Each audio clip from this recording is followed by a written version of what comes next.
What's up, dudes and gents and girls and all of the above?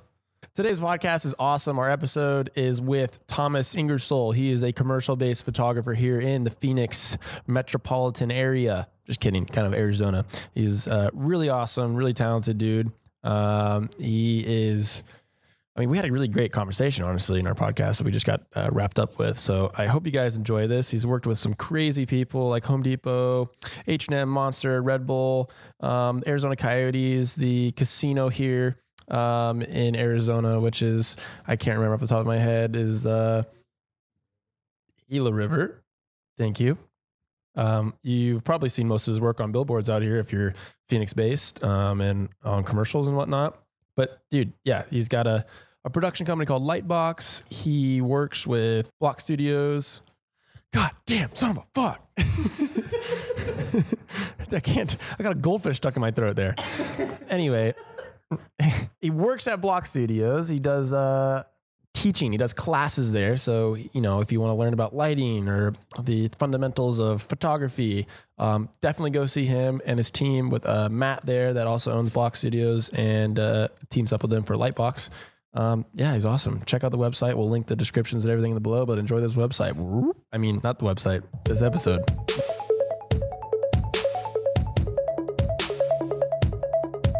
What is up, everybody? You are listening to another episode of On the Reel with Reelbros Media. And we have an exciting episode this time for you guys. It's our first guest of 2020. The first. We are sitting down with Arizona born and raised Thomas Ingersoll.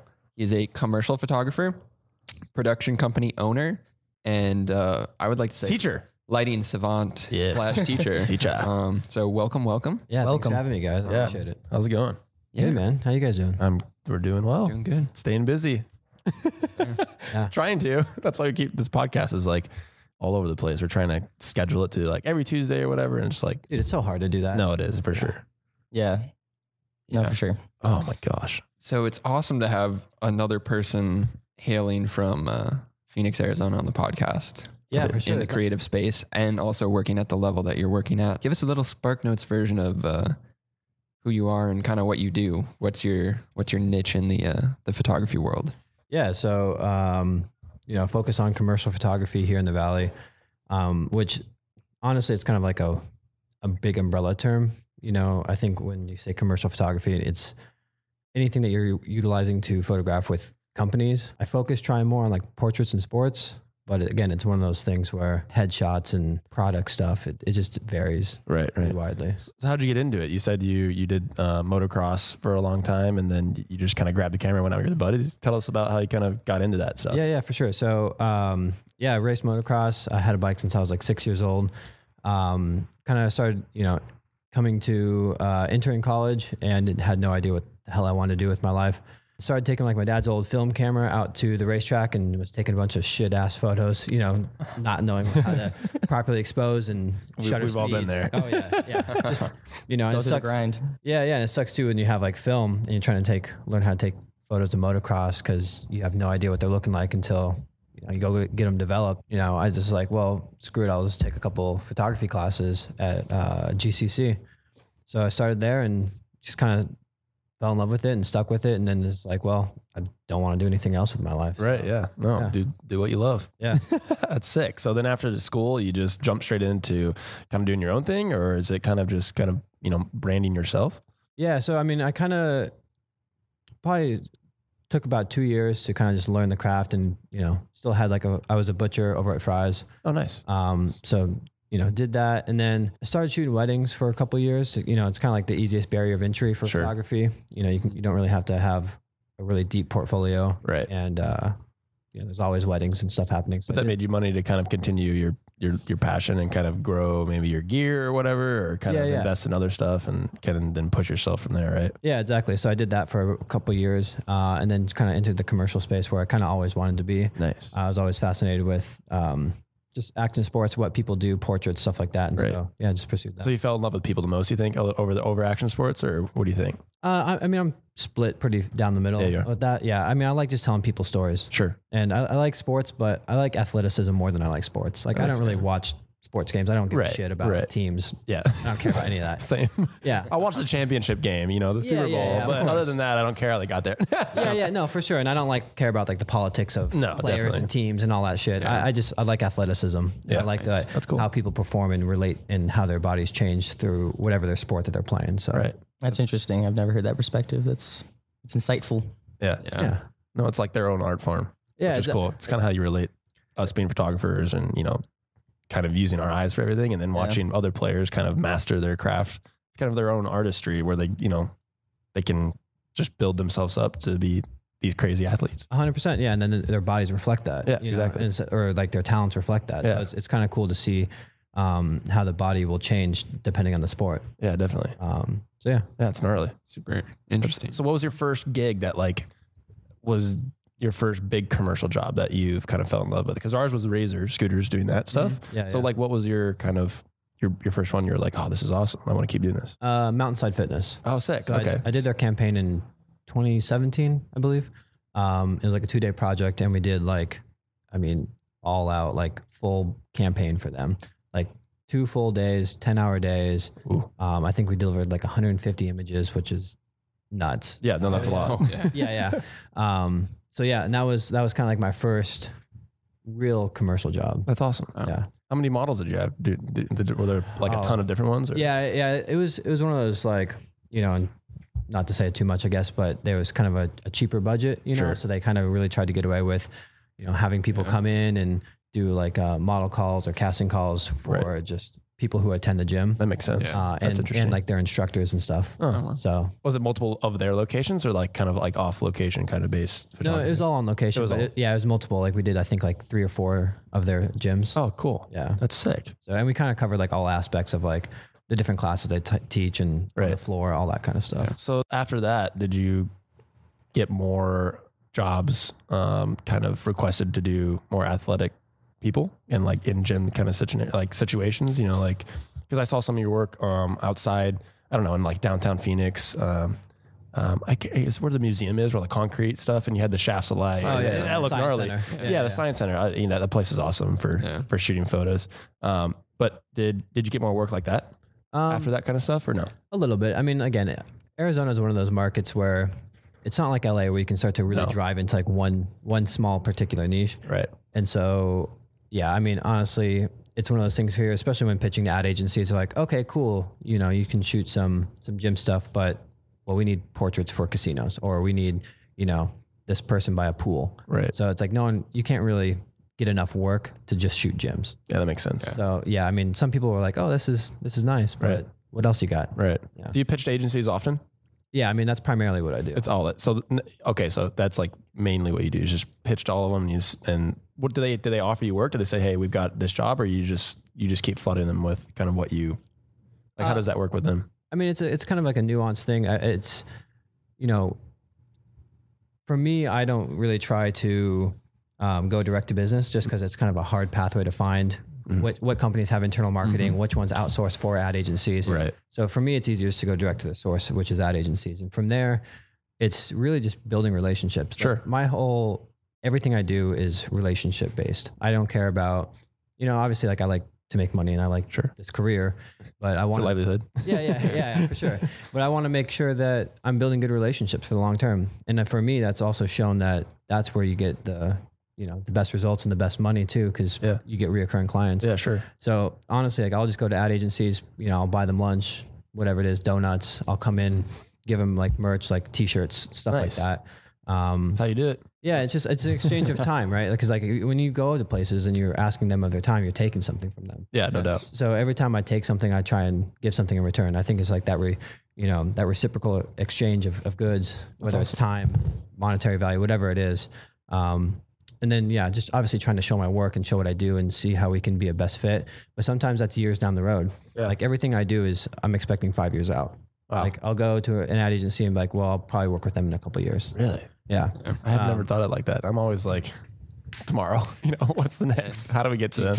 Well, we somewhat keep that mentality. Especially when we first started. We always said, meeting with people and exchanging something for their time, you're planting a seed. You're not going to get something the next day, but 100%. We realized that later. And it started, coming around full circle for us, people we hadn't talked to in over a year.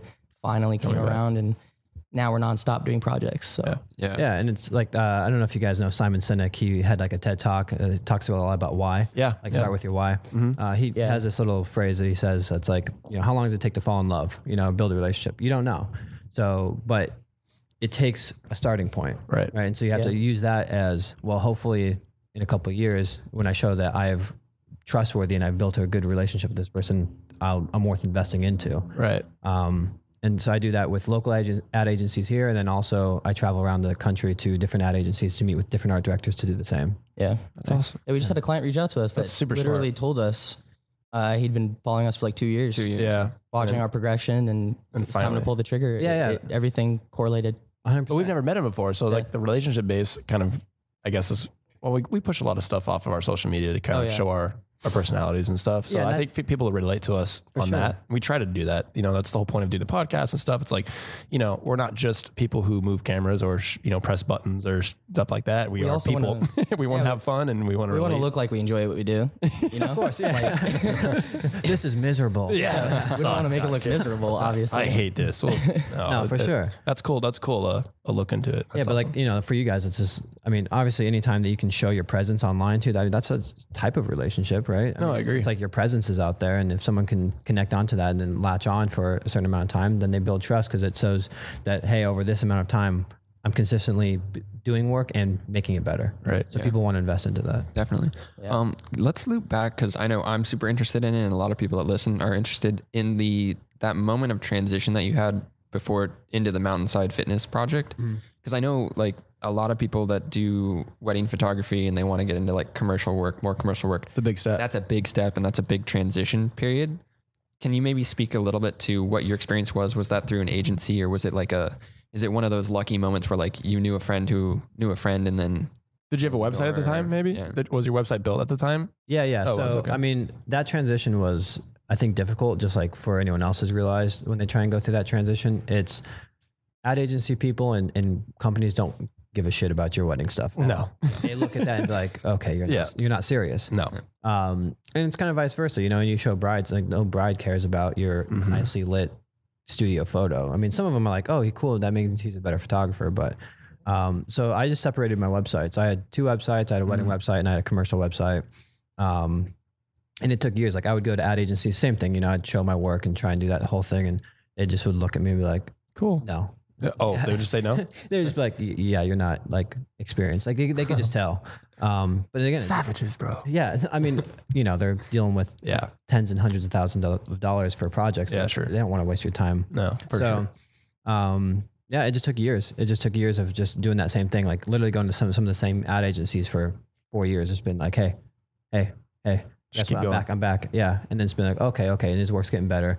And then again, it's just one of those like, kind of got a call out of the blue from Mountainside, and they just took a chance on me. And from there, once you have like, it's kind of like anything else. It's like your value, like the work that you're producing could be the same, but as soon as you have like a bigger name behind you, it's like, oh yeah, he's better. And it's like, I'm the same guy. I'm the same work. But did you? This would be interesting. Did you ever go through like an imposter syndrome in those early days? What do you mean? Like feeling like you don't belong, you got to somewhere where you really like tried to get to, and then it's like you got there all of a sudden, like they finally hit up, they give you like a chance.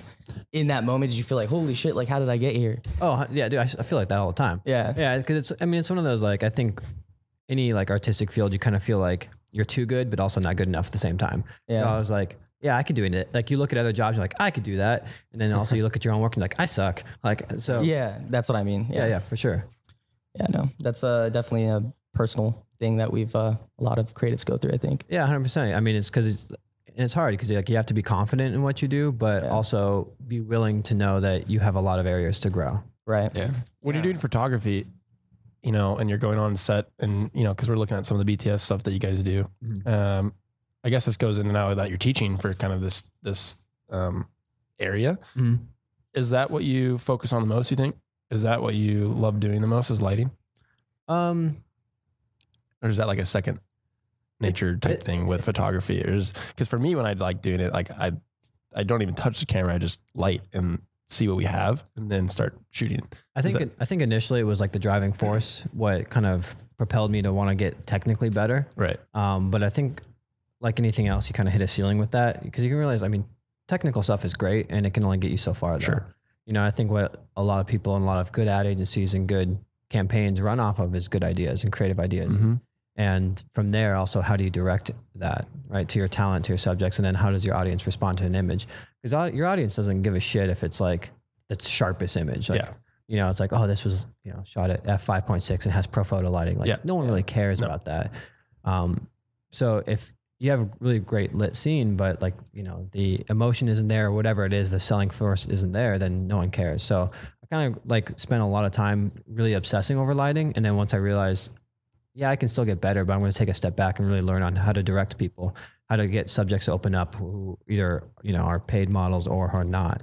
Because, you know, for me, it's half and half. Like I'm working with paid talent and then I'm also working with just regular people who are, regular people who are just like stepping in front of a camera and is like, I don't want to be here. You have to be like, well, let's get you to open up and get a good shot. So yeah, definitely.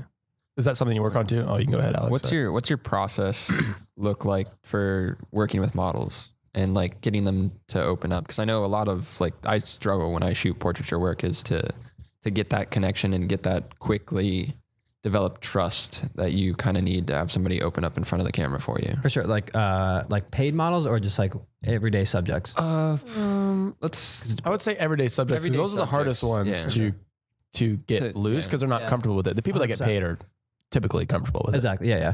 So for everyday talent or like everyday subjects, like I mean, I've gotten to the point now where I'm lucky enough where I have assistants setting up gear and setting up the shoot while I'm able to do whatever I want to do. Right. And I usually spend that time, like say if I have 20 minutes to shoot a subject, I'll spend 15 of those minutes just having a conversation with them.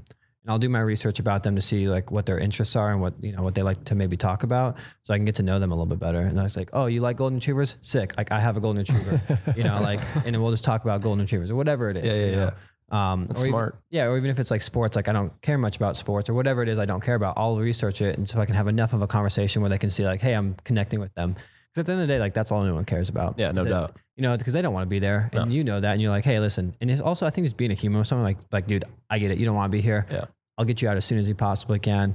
Let's work together though, right? And like have a conversation with them, get to know them a little bit. Yeah. And also just being willing to like be in their shoes. So like I'll act out stuff that I want them to do. I won't just tell them, hey, like, you know, turn this way or put your hand up. I'll be like, hey, can you like do this? And like I'll make some goofy pose, and I don't care if I look like an idiot.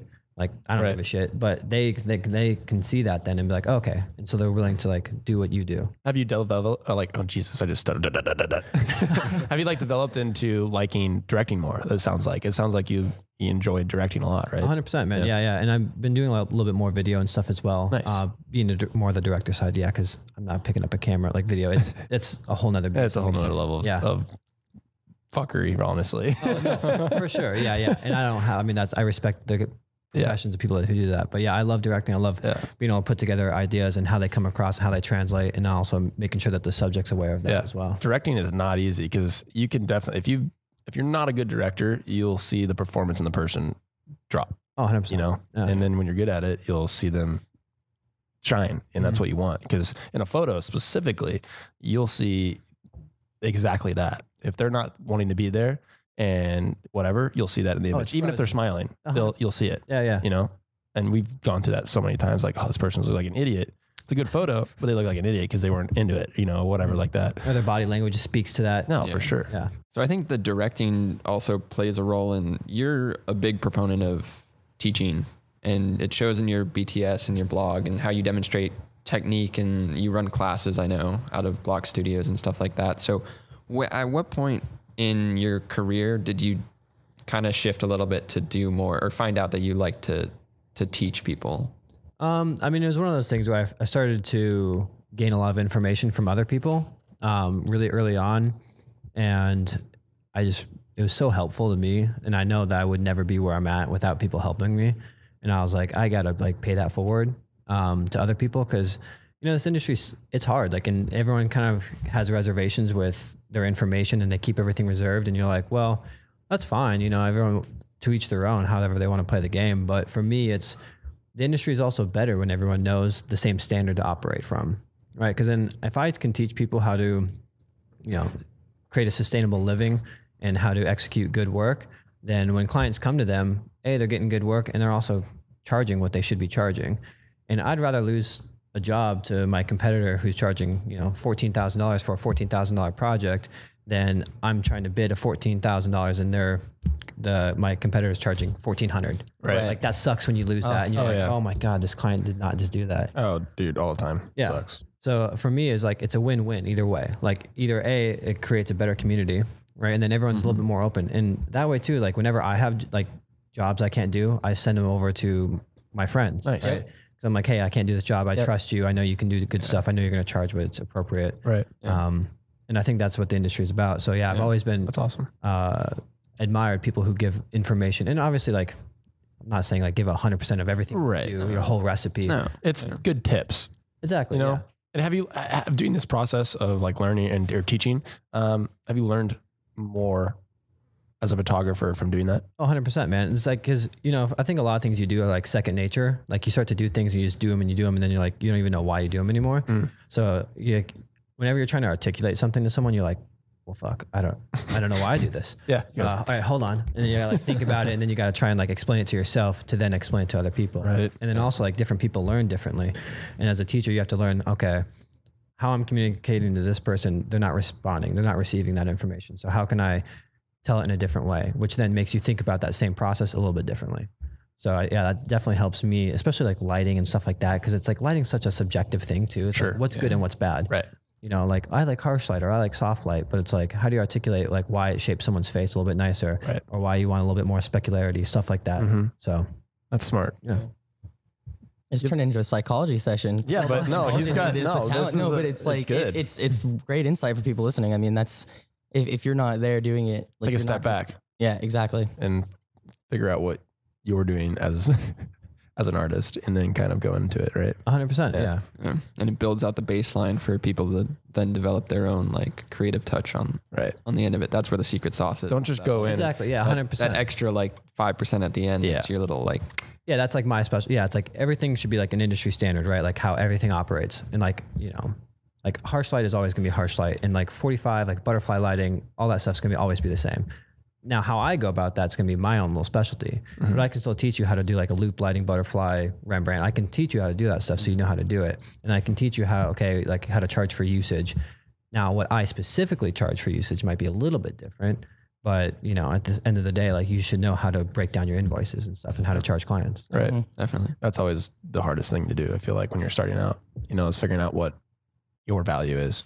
Right. Understanding there's a value at all. Yeah. True. And seeing what value you're allowed to bring to that project. Yeah, and like what's too high or what's too low. Because I think like what is? I you don't just know. start throwing darts when you in the beginning you're just like, well, fuck it. Like, Shoot your shot. Yeah.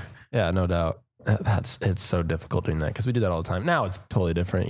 We have our rates. We know what our value is now. But when we're starting off, we're like, is this gonna work?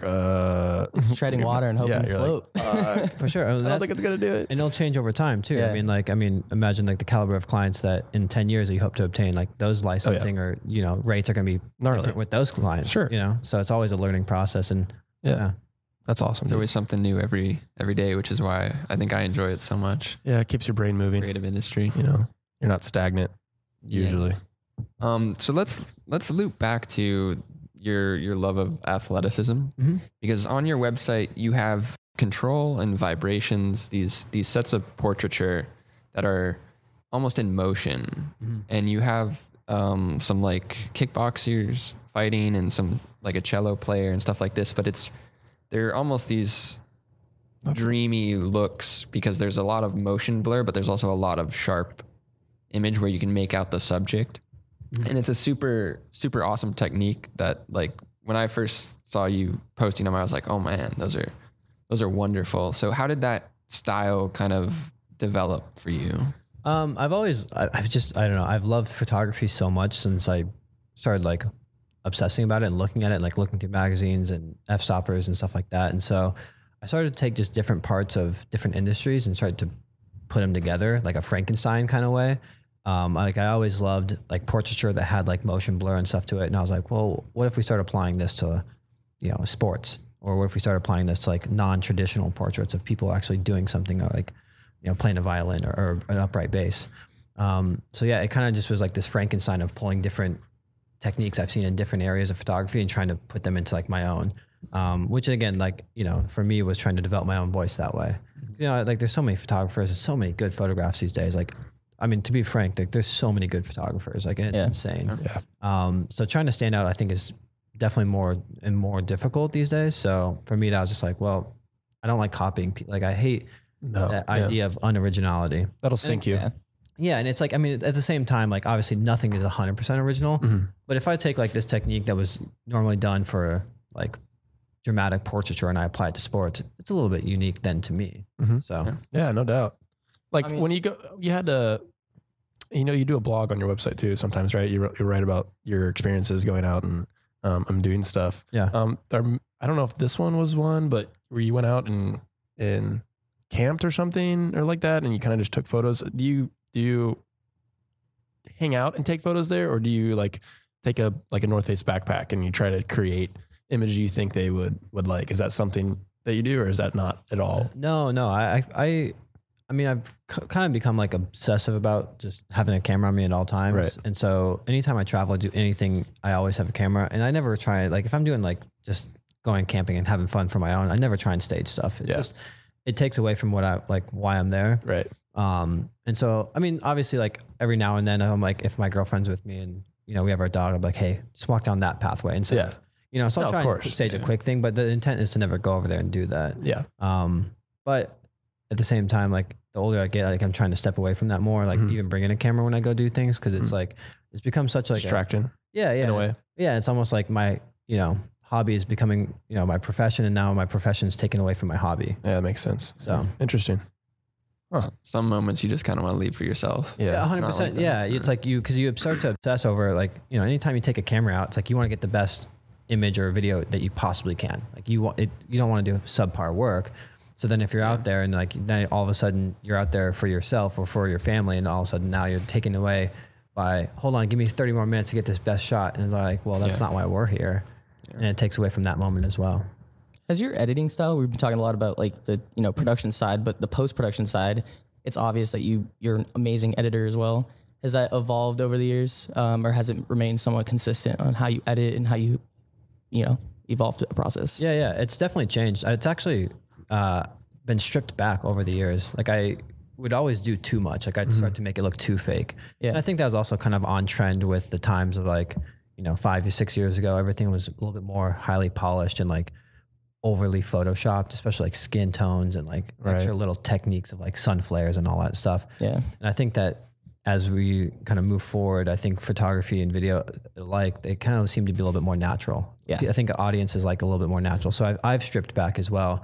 It's funny though, because it's like you strip back, but it still takes like the same amount of like technique, to make it look natural. Yeah, it's a lot more subtle things to do during the process rather than like two big things. Yeah. Exactly. Yeah, for sure. So I've seen that natural look come into play because everybody on Instagram or even rappers are like rapping about how I just want you to look natural and, you know, and all this stuff. Like I think society has just gotten so sick and tired of that look that you said that was say 5 or 6 years ago, where it's just so Barbie looking or whatever. Yeah, it's like you know it's fake. It's just a full rejection. They're just sick of it, right? Well, as the software gets better too, everyone wants to dabble in those new like techniques, and at the time, those techniques that would make things look unnatural or like hype because people want to try it. They haven't tried everything was natural looking before. Yeah, so now film and yeah. So you get this like awesome digital camera, and then you can edit all the raw images in post, and you can literally do whatever you want. But I think that's kind of why that happened. Yeah, it's like everyone's like, make it like Photoshop it, but make it look like it's not. Yeah. It's like, okay. It's like, okay, great, thanks. Yeah. Let me just figure that one out. I'll just take a photo of you and then just give it to you then. No. Do you know Swan Dive? Yeah, Tony. Yeah, Tony. Yeah. I mean, I'm just looking at some photos on your website right now. You went on the last trip. I think they're there right now. He just texted us. Yep. Yeah. And he just left today. Yeah, they left today. That's a gnarly. Is that fun? I mean, tell us a little bit about how he goes out there and that you guys just hang out. That's kind of another idea of you going and camping. But this is more kind of content oriented, isn't it? In a fun way. Right? Yeah, for sure. Yeah, it was, I went last year. They invited me out, and at the time I had like a 78 Honda Goldwing. And so, it was one of those things where it's a bunch of guys get together, take a bunch of camera gear and motorcycles out to these dry lake beds and just so gnarly rip these beds at like 100 miles an hour. Oh my God, that sounds so much fun. Dude, it's rad. And so for me, it's like one of those like best of both worlds because everyone's there. who is either riding a motorcycle or taking like photos, creating content. That's so you're like, sick. at no point are you taking away from anyone. Yeah. So it's like, no matter what you're doing, you're having fun. Yeah. That's the whole point. Yeah, dude, it's rad. That's so much fun. We tried to go last year. He invited us. So something popped up. We were going to bring out the arm and like do some gnarly stuff. We need to all go. Yeah, we should. Dude, I'm totally down. Yeah. He texted us like, yeah, you guys should come out. I'm like, fuck, I kind of want to come this week. I feel like every like 6 months or even more than that, people just need to get together and go out and do like no pressure, just fun, crazy. That's when you get your best work. That's one of the best stuff. I mean, like our clients come to us, and more times than not, the projects that we just went out and just had fun are the ones that they're drawn bring to out. us. Our biggest clients have come from that. 100%. I mean, it's also, I think, like at least art directors and creative directors, in my experience, they always love to see that stuff too, because it shows what's behind your brain. Like, what are you creating? What are you controlling? Because they don't want to see stuff that other art directors have told you what to do. No. Because that's like, well, I'm going to do that to you. Right. So like, what do you create? What do you bring to the table? So I think that everyone loves to see from a creative standpoint, what it is that your brain's thinking of. Like, how are you creating content? Mm-hmm. Yeah. That's awesome. Yeah. Speaking of which, what do you shoot with? I have a 5D Mark III right now. Nice. So Canon. Nice. You always been Canon?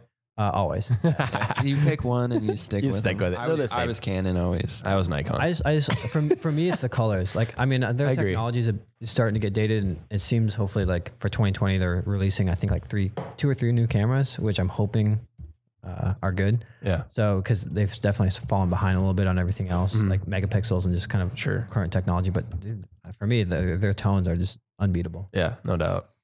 What's your favorite lens to partner with that? I'm pretty much always shooting on a 24-70. Yeah, it's a good. The 2.8 version 2. Ooh, yes. I'm pretty much only have zooms. Like I have like the 16-35 version 3, 24-70 version 2, and 7200 version 2 or 3, whatever. Nice. Yeah, we just got the version 3 for the Sonys that we have here. Right? 70 to 200. 7200, yeah, the new one. Those are sharp. They're dude. so sharp. So sharp. I think the only prime I have is a Sigma 14 that, not like the rectilinear lens with no distortion. Ooh. Yeah. Dude, those things are, that's gnarly. That's what our cinema video lens is the same. Oh yeah, it's the same dude, technology. So solid. Gnarly. Yeah, that's a really cool looking lens. That's interesting. You don't use prime. Well, not as much, but that's cool. It just, I don't find the reason. Did you start with primes before? I had quite a few primes. Yeah. I've owned, I mean, like the Nifty 50 and the. Yeah, I've had like the 50, 85. Yeah. Okay. I've had a 35. I've had a 20. I've had quite. Right. But it's just more versatile to have a zoom, you know, especially on commercial shoots where you have to be kind of flexible in the sense of the direction of for sure where you want to go. And it's like, I feel like the zooms these days the sharpness is so close to primes anyways. That it's like, I can't tell the difference. Yeah. And if it's that dramatic where the client's like, hey, I really need to see like the most sharpness, the most megapixels, I'll just go and rent a phase 1. So yeah. So you love working with those. I've shot those like. Oh, I don't love. I hate them. You hate them? No, they're garbage cameras. It's terrible.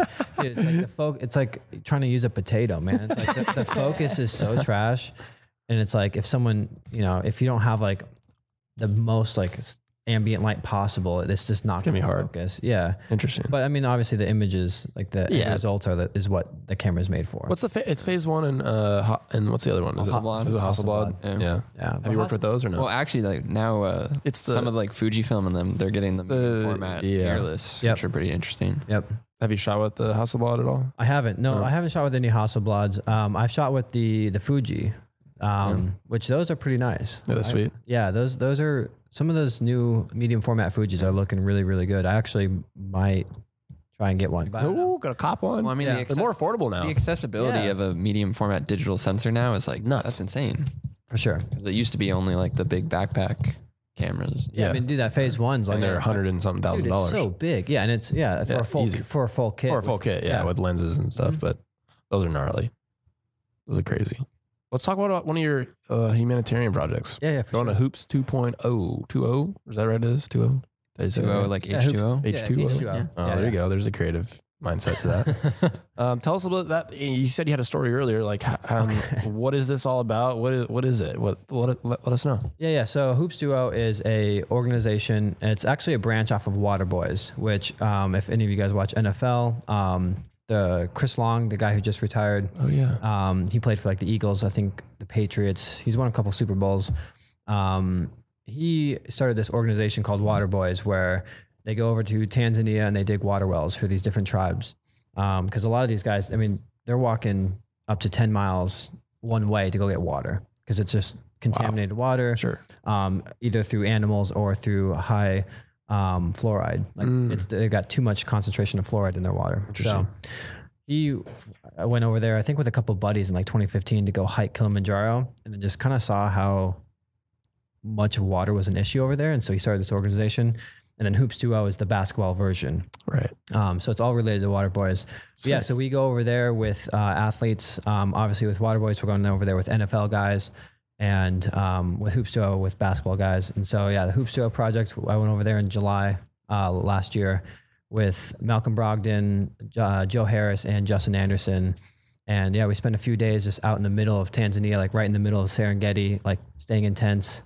Awesome. And yeah, watching these guys interact with the different tribes and going and kind of shooting the water well sites and stuff like that. That's a really cool experience to do. You know, because Brandon and I went to Samoa for ASU. We shot stuff out there for kids that didn't have like libraries or digital assets of anything really. So it's a cool experience to be able to do something like that. But do you have any gnarly stories? Like anything crazy happen? Yeah. So on this trip, so when you enter and leave the Serengeti, it's a national park, so you have to go through checkpoints.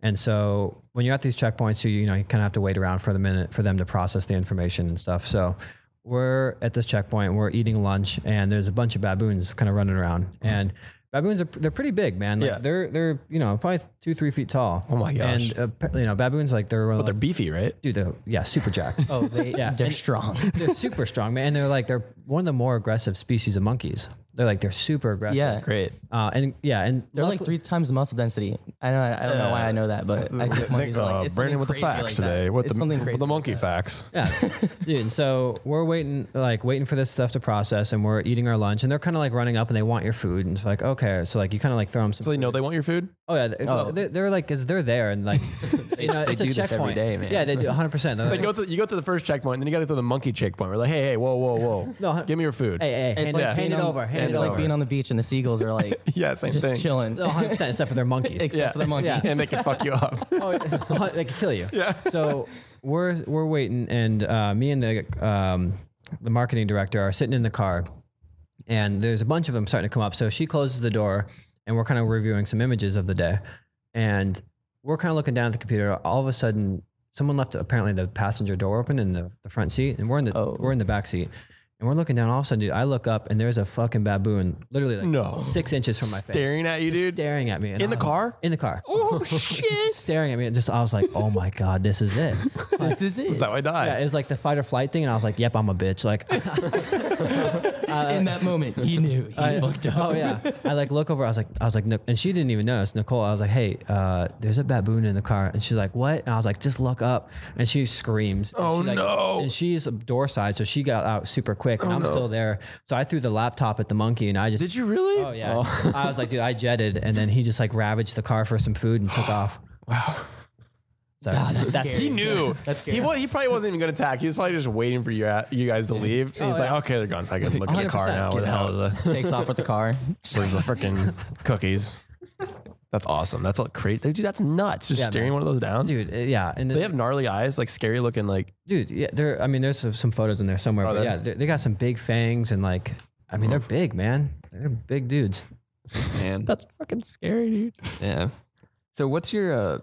This is obviously heavily location-based work. What's your favorite? Do you have a preference? Are you more of like a studio shooter, or are you more of a out and about, or out in the bush in this case? These are pretty photos, by the way. If you go on this thank website and check out the Hoops 2.0 photographs, they're awesome. We'll plug all the links in the description. Yeah, I appreciate that. I think it just depends on the season of my life or what I'm in. Like sometimes I love studio stuff because it's so controlled, right? And you can control all aspects. So that type of control is really nice, but also over time it gets boring. And so sometimes location work's great because you just never know what you're going to get, and it's always a different environment. But at the same time, it's like you have these uncontrollable variables like people and sunlight and elements of the world. So it's like, well, sometimes too you can't create everything that you want to create. So I think for me, it's just, I love that balance. Like I love shooting studio stuff when I want to and environmental stuff when I don't. But for me, it's always just people-based things. Like how can we tell the best version story of either this person or whatever they're trying to sell or whatever it is. Right. Yeah. And it's the person's like relationship with what they're doing, either their environment or the subject matter. Right. And not getting distracted by bringing other tools out there, right? To like, in a sense of capturing the people, like in the sense when you're in Tanzania, focusing on capturing them and not having tools for like bounce cards and lighting and stuff like that. You're just focusing on what they're doing at that time and for sure. how to capture it. Yeah, for that stuff, it's all run and gun. Yeah. I mean, there's literally I don't have a reflector. I have two cameras. I have like a 24-70 and a 7200. Oh, sick. So you're just rapid firing like, and it's like a lot of like, it's probably 80% like run and gun documentary style, and then 20% like, hey, can you just stand right there real quick? Right. And then but even that, it's like, it's not super staged. Right. It's like, stand there and look that way, get 2 shots, thank you, and then like walk away. Yeah. Did they understand you? Did you have a translator there that you had to kind of communicate with? A little bit of both. I mean, they don't really understand you, but if you kind of like motion. If you kind of just like show them what you want them to do and you kind of stand in their place and then just like wave them over, they'll do it. And they're so excited that you're there because they know you're helping. And so they're super, super stoked. Like they're so welcoming. They give you like, they do these big ceremonies for us and they give us like jewelry and oh, wow. Yeah, it's so beautiful. That's really sick. And so, and then oftentimes we'll have translators as well when we really need it. That's awesome.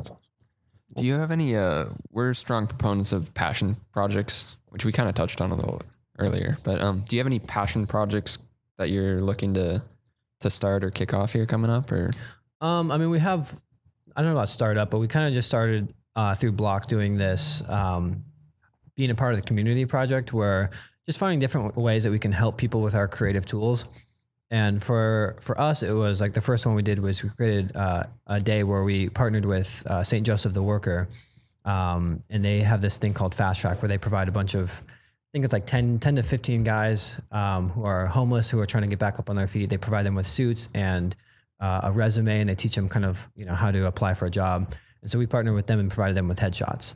Awesome. And it was like one of those things where it's like, I think for the most part, it's like living in America, being a creative, it's like, what a privilege that is for me. I'm like, I don't know anything else that's a greater privilege. And so anytime I can use that privilege to help people who would never experience that, it's like, that means a lot to me. Like all 15 of those guys that we photographed, were like, every single one was like, oh yeah, dude, I've never had a headshot. And some of them were getting like kind of like teary eyed because they're like in a suit. They've never seen themselves in a suit. Getting a headshot taken, and then of course I'm like crying like a girl too, and I'm just like, because it's like, wow, like what a powerful, like you take it for granted, just like a stupid headshot. And most people like your clients who get headshots like, okay, thanks, and you never hear them again. Right. And it's like these guys are like, oh my god, like wow, thank you. And you're like, just capturing that. That's cool. That's wild, dude. That's really so cool. That's a cool experience to be able to offer things to people that, I don't know. That's just kind of it's totally needed too. Yeah. Because like the professional commercial side of things can be soul sucking. Very dry. 100%. Yeah. And it's like, I mean, at the end of the day too, it's like, we're just creating a bunch of arbitrary stuff. It's like, this is great. Like I love what I do and I love my clients. But at the end of the day, like, I don't really care about, trying to make more money, but if I can help someone that maybe this image was going to help them get a job and make a living so that then they can go and buy the products for the advertisement stuff or like have a life or feed their family. That's like, that's what's important. Yeah, dude. Never actually thought about it like that. That's kind of cool. I mean, not in the sense of headshots. I mean, what we do, yes. I mean, we did the BHA stuff and that's providing awareness for helping out public lands and stuff. Like we understand that, but like I never thought about it as like a portraiture type deal of that sense. I've never, that's pretty cool. It's contextual. Yeah. That's awesome. Certain things can mean the world to somebody and you just don't realize it until you're in that context. For sure. Yeah, I think, and like just to add on that real quick, is like we're doing, I think the next one we're going to do is like a family portrait day. To the studio, we're kind of just more target like low income families who have never had a family photo.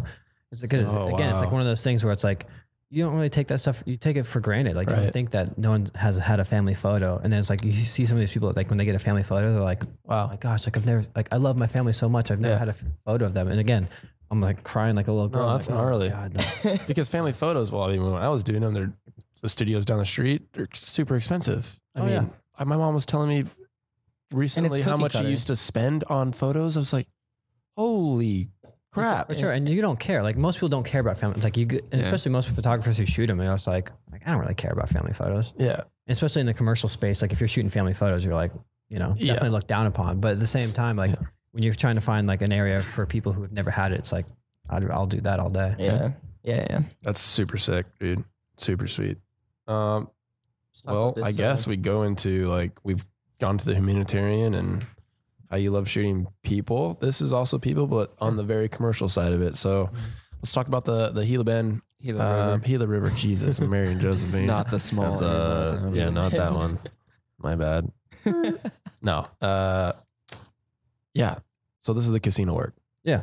for Arizona. So poppy. The biggest casino in Phoenix, correct? Am I wrong? In Arizona. In Arizona? Is it all Arizona? I'm not sure. I mean, It's massive. This was a big. Yeah. This is a It's a huge big spot, deal. though. I mean, there's billboards all over with it. Every week they're changing billboards. Oh, and that's sick, dude. We haven't had a billboard yet. But how cool is that? Like driving around and seeing billboards of this work. Is it cool? Yeah, for sure. Just like, oh, sick. You I mean, know, I think when we did the first campaign for them in 2017, it was the first time I ever seen my work on a billboard. and it was just like, whoa. Yeah, it's rad. It's like you're like, oh, cool. Like I shot that. Yeah, no doubt. I think that's the same thing for us walking through Walmart with Razor. Actually, the other day it just happened to me. I saw another one, and it's totally like, oh, Yeah, it's wild. that was a long time ago. It was.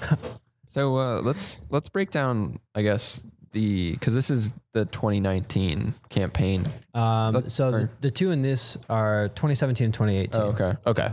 Can we talk a little bit to kind of like creative direction on it and like the brief and Yeah. of the project? I mean, you Yeah, created for that sure. look. It's like everyone knows every time they see that photo or that image and that guy in there. I don't even know his name. What's his name? The main dude that does all the stuff. This guy, right? What's his name? Yeah, I don't know his name. But like you've created that image and that style for this massive company. How does that, how's that feel? I mean, pretty sweet, huh? Yeah, I mean, it was also one of those things where it was a kind of a communicative work with OH, Sure. the ad agency, Right. and like the two art directors, Clay and Megan, Mm-hmm. they kind of also, they're the ones who, had these character ideas, and we kind of met up and would talk about lighting and like how can we best, tell these characters in a cool and fun way and have it really match the energy, and then also marry that with some background color choices that would help bring these characters to life. Right. And for them, like that was the whole campaign, is these characters, like, you do you, be free to be yourself. And these versions of these people are like very characterized versions, right? Because they're very fun and energetic. And so we wanted, for me, is to bring that to the table of like, okay, lighting wise has to be fun and energetic, has to match that energy. Same with like the background choices. And then also with the direction.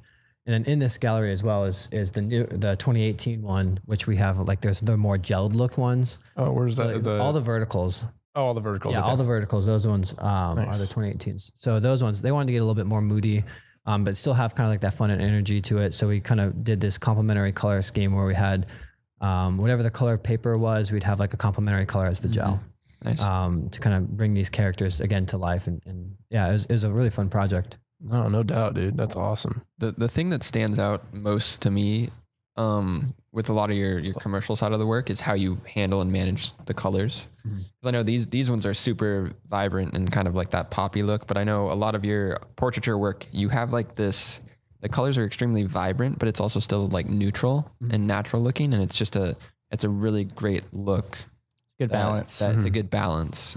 But the way you manage colors, a lot more unique and better executed than a lot of like poppy, more color photography that I see now. For sure. Yeah. I mean, I think for me, it's like I'm a student of like color theory. Like I love colors so much and how they communicate a message. Cause you can have, a really great subject and stuff, but if the kind of the color theory within that imagery isn't matching their energy, then it's something's gonna be slightly off. So for me, it's like, okay, understanding what blues do to the eyes. Like when someone sees an image with blue in it, what does that do? What kind of energy does that evoke?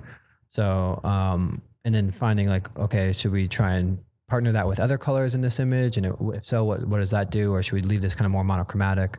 So I'm always trying to understand and study color. Like I have color theory books and stuff like with color matching. Oh, that's sick. Stuff. So I'm always trying to look at that stuff, and it helps. My girlfriend Maria is like an illustrator. And so she's always like super obsessive with colors. And so I think that has always helped me too. That's awesome. Brandon and I did design at ASU for a year at the Herberger School. So color theory and It was the like 2 month biggest- long section. Oh. It was the longest section, I think. I learned the most from that stuff. Yeah. That's when we paid attention. I feel like otherwise we were just cutting freaking squares out of. I am colorblind a little bit, so that section was that was hard for him, yeah. but I got through it. That was I got an good. So yeah, colors. I appreciate color. I think a lot of people ignore it too. Oh, yeah. The fact of like complementary, where they just do maybe their two favorite colors and Red they and don't blue? necessarily jive together or stuff like that. Yeah, and I think like a lot of people like they want to like just go to the natural like split tone, like blue and orange, right? That's like the most popular. But it's like, well, what does that blue do and what does that orange do, and why do we need to balance those? And you know, it's like a lot of times it's like, well, okay, well, if we push orange into the midtones, now we're going to have an overly warm image. So how can we counterbalance that with maybe some like cyan in the highlights so that the highlights don't look like it's overly warm that day? Right. Right. So it's like trying to find where to add the cyan and then also maybe sandwiching that with some cyans or some more bluish teals into the shadows as well to kind of sandwich that orange. Would you say that takes up a lot of time in your classes? Do you get a lot of questions from that? Or what are like the most questions you get when you're in your classes? It depends. I mean, so we like for our classes, we break them apart. We're not doing like traditional workshops. And like we just found that model doesn't work that well here. Right. So we do like very isolated classes. So we have like a lighting 101 class where we just teach how to light with one light. Oh, we have a lighting 102, which I think we build up to like 4 or 5 lights. And then we have a retouching class. Nice. For retouching, I think the biggest question is just like skin editing. It's hardest. Yeah. People really want to know like how to dodge and burn and how to really make That's where it's at. Yeah. really clean skin. Dodge and burn. Yeah. But that's, Yeah, I mean, if you frequency separate, like you use frequency separation, like you're not doing it right. You're not doing it right. Yeah. that's what we were taught that in school. Yeah. Everyone wants to do that. Yeah. It's like, cause I think it's the quick fix, but it's like, it's never the quick fix that works. Right. Yeah. It always looks a little weird. Yeah. Yeah. It's like, well, I mean, I could go into a whole thing about that. Sure. But it's It's unnatural. 100%. You got any crazy stories with the casino shoot? Anything? Or is it pretty controlled? Because you do it you shoot it at the casino, right? Or do you do it? Where do you guys do? What do you shoot it at? Is it in studio or is it? Because I saw some BTS photos of it looked like a hall or a great hall or like a ballroom or something. Yeah, it's both. I mean, well, for the first year we had to do one of the days in the casino because of one of the talent had to fly out the next day. Okay. And so we shot him at the casino, and then nice. for the rest of these, they were all shot in studio. Oh, cool. Right on. So you have a ton of color palettes though for like. Do you guys get that? Like all of the backgrounds? I can't think what I'm saying. The color mache or Seamless. the seamlesses. Yeah, those. Yeah. Right. I forgot. Yeah, A ton of those. Oh yeah, I think for each one, I mean, we'll have like 10 of them. Oh wow. Yeah. Nice. Do you favor the taking of the photo, or do you favor the process of post production and retouching and stuff like that, where you kind of get to design? You design the photo the whole process through, but do you have a favorite part of it? Yeah, for sure. I think more in the moment. I definitely like taking the photos. I'm more a shoot day kind of person. I don't like retouching, even though like I retouch a lot. But I'm also like gearing away from retouching as much. Like I try and outsource that as much as I can now, to free up my time. And then also the demand of the projects I'm getting are just getting more and more quality controlled that, I'm not a retoucher at the end of the day. Yeah. Like I know how to retouch and I can do it good enough, but at the end of the day, like I'd rather hire a professional retoucher to solve all the stuff that I need solved. And do like all the clipping masks and stuff that's a lot more technical. At the end of the day, if that's what makes you happy too, then that's a good 100%. move. Yeah, So and it's like you I'd get to rather- do more of what you love. Yeah, and I'd rather free up my time. Exactly. Yeah. So like you just, I don't know, is this recent or not, but Lightbox, this is your production company, right? Or what we share with Matt. Yep. right? Over at Block Studios. Yep. How did that come together? Did you realize you guys, you just kind of want to put your two minds together and just go for something? Or how does that just kind of basically team up? Yeah, yes, for sure. So, I mean, for the most part, we kind of started accumulating quite a bit of gear, quite a bit of like knowledge and resources as well. We're like, okay, like, we have a lot of like industry Assets. knowledge, Yeah. and so like, how can we capitalize on this outside of just ourselves? Like whenever we're doing shoots. And like you said earlier, Arizona is a big hub for a lot of productions that come into town. And it's like, well, we might as well capitalize on that. Right. So like whenever we have these guys coming to town, it's like, hey, we need like these, Pro 8 packs, which are like $15,000 packs. There's only one person in town that had them before us. So now there's two people. So it's like he would sell out of his shit or like run out of his stuff like pretty fast. Right. And it's like then no one would have anywhere else to go. So then we're like, okay, well, might as well capitalize. That's how you do it, dude. Yeah. Got to have stuff that people need and not a lot of people have. No, for sure. So yeah, we've done a lot of stuff since then. I mean, we started it early 2019.